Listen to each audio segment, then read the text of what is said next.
ഒരു അഡ്വഞ്ചറസ് ട്രിപ്പിന് നമ്മൾ പോവാണ്. ഇനി സ്വല്പം അഡ്വഞ്ചർ ആയാലോ. അപ്പോൾ നമ്മളിതാ ഒരു മല കയറാൻ വേണ്ടി പോവാണ്. അതും ജീപ്പിലാണ് കേട്ടോ പോകുന്നത്. ട്രക്കിംഗ് ആണ്. അപ്പോൾ ഇതാ ഈ ഒരു ഇടവഴിയിലൂടെയൊക്കെയാണ് പോകുന്നത്. വഴി കണ്ടാൽ തന്നെ എൻ്റെ ആകുമ്പോൾ ആകെ കുലുങ്ങി മറിഞ്ഞ് എങ്ങനെയൊക്കെ നമ്മൾ എടുത്തിട്ടുണ്ട്. അപ്പോൾ നമ്മൾ അടുത്ത പോകുന്ന സ്പോട്ടാണ് ആമപ്പാറ എന്ന് പറയുന്നത്. അപ്പം ഇറങ്ങി ഒന്നും എന്താ പറയുക ഇരുന്നും കിടന്നൊക്കെ വേണം പോകാൻ. അങ്ങനെ ഞങ്ങളെല്ലാവരും കൊടുത്താൽ അവിടെ എത്തിയിട്ടുണ്ട്. പോകുന്ന വഴികളൊക്കെ നല്ല അടിപൊളി കേട്ടോ. അപ്പോൾ നല്ല കാറ്റൊക്കെ ഉണ്ടായിരുന്നു. ആ കാറ്റിൻ്റെ ഒരു ഇതാണ് കാണുന്നത്. അങ്ങനെ ഇതാ നമ്മൾ എന്ത് ചെയ്യണം മലയുടെ അവിടെ എത്തിയിട്ടുണ്ട്.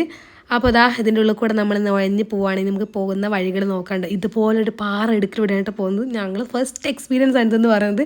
അങ്ങനെ ഞങ്ങളെല്ലാവരും കൂടെ നുഴഞ്ഞത് അവിടെ എത്തിയിട്ടുണ്ട്. ഇനി കുറച്ച് ഇരുന്ന് പോകണം. ഇരുന്ന് കുറച്ച് കഴിഞ്ഞ് കഴിഞ്ഞാൽ നമ്മൾ കിടന്നിട്ട് വേണം പോകാൻ. ഭയങ്കര എക്സ്പീരിയൻസ് ആണ് കേട്ടോ. എൻ്റെ അമ്മ അതിൻ്റെ ഉള്ളിൽ കുടുങ്ങിപ്പോയോ എന്നുള്ള ടെൻഷനൊക്കെ ഉണ്ടായിരുന്നു. എങ്ങനെയായാലും നമ്മൾ സക്സസ്ഫുള്ളി ഇപ്പുറത്ത് എത്തിയിട്ടുണ്ട് കേട്ടോ. വളരെ നല്ലൊരു എക്സ്പീരിയൻസ് ആണ്. അത് നമ്മൾ ഇരുന്നും പിന്നെ കിടന്നുമാണ് ആ ഒരു പാറക്കെട്ടിലൂടെ വരുന്നത്. ഇനി അടുത്ത മല കയറ്റി നമുക്ക് നെക്സ്റ്റ് വീഡിയോ കാണാം.